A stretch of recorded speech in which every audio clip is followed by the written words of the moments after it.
name's Warren Elsmore. I am an artist in Lego bricks, an author or model maker or master builder, whatever you want to call it. I spend my life playing with Lego bricks, basically, putting them together and building models of things. I don't remember when I started, I was too small. My parents said there was always Lego around, so probably from the age of 3 or something like that, I was playing with bricks.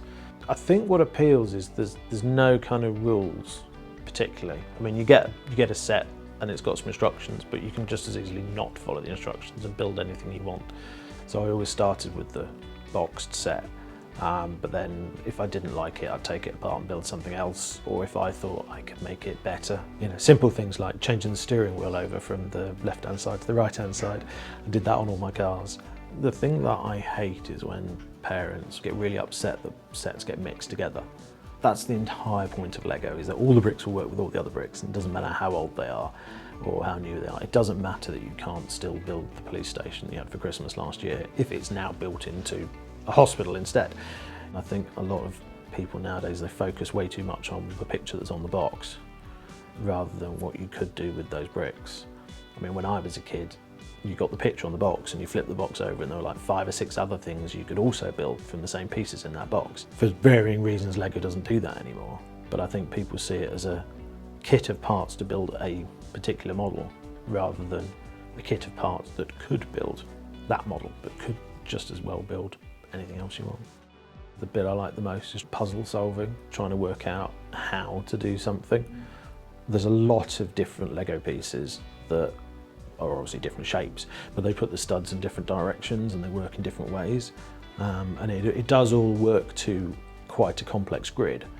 But if you're making something really awkward or you're trying to do a real detail of something, you end up putting bricks in all sorts of different directions. So they can be upside down or back to front or left and right. And one thing we always try and do is, even if we're building a model that has glue for transport, we build the model as if you could build it unglued. So it would work with real Lego bricks. So we try and keep it that, you could build this at home. That's the idea. Lego's very big and very heavy. The largest creation that we've made was about 2.5 tons. And there was a lot of steel work in that because of the size, but that was still over 2 tons of Lego. With something especially like that, the Paimon figure, the figure was about 2 meters tall in the end. And the client originally was talking about making it 3 meters tall. Now, if we made it more than 2 meters high, we start running into serious problems about getting it into venues, about transporting it. It's higher than a lorry at that point, and it's higher than a shipping container. So things start to get really, really awkward unless we then split the model into pieces, and then that has a knock-on effect for how the model's going to be used. So we have to have all those discussions beforehand. Paimon! Why are you looking at me like that? We love working with customers that have got an open mind. We got asked to build a London double-decker bus, life-size, which is possible, in Trafalgar Square over a weekend. And it's like, you can have like 2 of those 4 things, but logically it just doesn't work.